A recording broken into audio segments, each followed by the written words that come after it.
Hey man, this may be an understatement when I say this, but look, this was one of the craziest weeks in the NFL that I have ever witnessed. Week 2 here was crazy. Look, week 1 was incredible, had a lot of close games, had a lot of random stuff just go on, but week 2 here in the NFL was next level, and I would not rather have it any other way, everybody. Look, a lot of crazy stuff happened. The Dolphins came back versus the Ravens. The Broncos still had another sloppy week. The Giants are 2-0. The Raiders lost on the last play to the Cardinals, which was a fumble taken to the house by Byron Murphy. That was crazy. The Bengals lost to a Dak Prescott-less Cowboys. A lot of other stuff happened. But the way that the Cleveland Browns decided to lose to the Jets narrowly was the biggest thing, the most bamboozling thing to me that happened here in week 2. With just under 2 minutes left, Nick Chubb had just scored a touchdown. Katie York missed a kick, but the Browns were up 30-17 in the fourth quarter. It looked like the game was over, but no, the Browns secondary decides, okay, let's give Joe Flacco and Corey Davis a long touchdown to let them inch a bit close, but we still gonna win. I thought the Browns were still gonna win. Then the Jets do an onside kick, and they get that. Then the Browns secondary and their whole defense really on that final Jets offensive drive decides to give up a touchdown, and the Jets take the lead 31-30, and the Jets would end up winning the game, everybody. People, just when I thought the Browns had the game, they gave up 14 points in under 2 minutes, and what I can tell you about that is the most Browns thing to ever happen.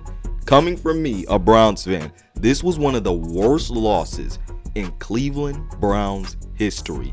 Not only did you lose and give up 14 points in under 2 minutes, but you lost to the Jets. But moving off the philosophical standpoint, people, I want to move to more of the X's and O's and really why the Browns lost this game. And look, a lot of people want to blame Nick Chubb because he didn't go and kneel down when he scored that last touchdown for the Browns. Because if he would have kneeled, look, they could have ran the clock out. They could have kneeled it. Look, the game just would have been over. So I get what people are saying there. I get what people are saying. But Nick Chubb put you guys up 13 points and there was under 2 minutes left. And you're telling me your defense couldn't stop the New York Jets offense from getting 14 points in under 2 minutes. I blame Joe Woods because of the play calls that were made. For some reason, they weren't playing prevent defense, or at least some cover 4. They didn't even do that. I also got to blame the players here because look, there was miscommunications all throughout the game, and there was miscommunication on this play.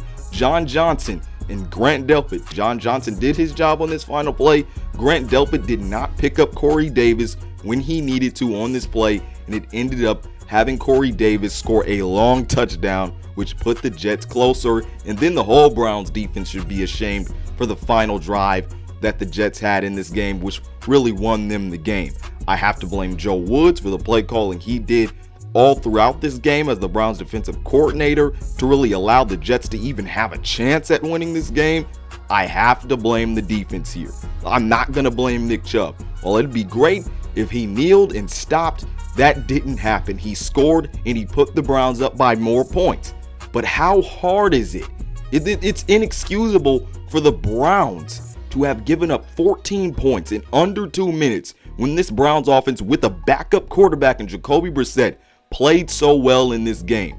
This defense wholeheartedly, all the way, wasted this offense's performance here in this game versus the Jets. The Browns scored 30 points. Jacoby Brissett had a pretty good game until that final interception when he was trying to lead the Browns down the field to get in field goal range. Jacoby Brissett played well. Amari Cooper had over 100 yards and 1 touchdown. The run game with Kareem Hunt and Nick Chubb, they all played well.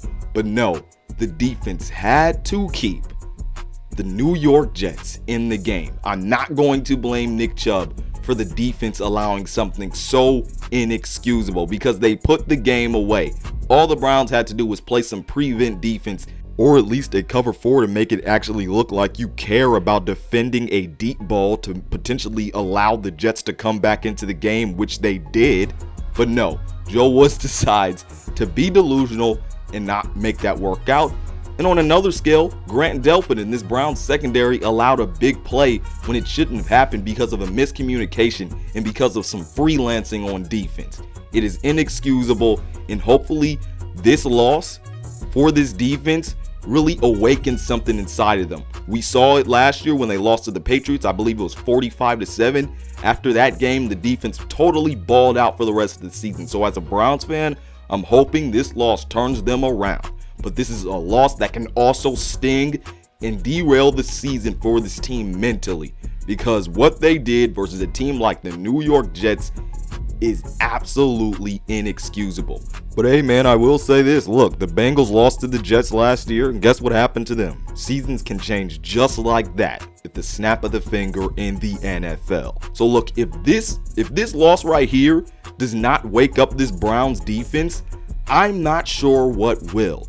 Now, about the Nick Chubb run into the touchdown. Yeah, that could have been executed better. He did not need to score there, and it ended up kind of biting him in the butt. It would have been good if he kneeled, but I'm not going to blame it on him because that's how inexcusable the Browns' actions on defense were, and they got to clean it all up, everybody. They have to clean it up, and if this loss, like I said, if it doesn't awaken them, I don't know what will, because if they play like this again, this team, even with Deshaun Watson back, is not getting anywhere, because no matter how good this offense plays, if this defense plays like it did today, and they did it versus a team like the New York Jets, they're never getting anywhere, because no matter how much your offense can do, your defense is still going to allow big stupid plays like they did versus the Jets. No matter how good your offense plays, it will not matter, everybody. So look, the Browns defense better tighten it up, or I don't see them going anywhere this year, people. It was totally inexcusable, and luckily they have a quick turnaround Thursday night versus the Steelers, and I have optimism that they could win that game just because of how stagnant the Steelers offense was, but you never know. The Browns defense played a very stagnant Jets offense coming into today, and they totally let the game slip away, so I don't know what to expect. But I can say I'm very optimistic for this Browns offense. They look two-dimensional today, although it was versus the Jets. Jacoby Brissett still did do what he was asked, and he actually did more by really being efficient through the air and being able to move the ball. But the defense has got to play better, everybody. But tell me what you think about it all down in the comment section below. Other than that, this has been Malik Hicks, aka The Ranker of the Ultimate Sports TV, signing off. Peace out, and I'll see you on the other side.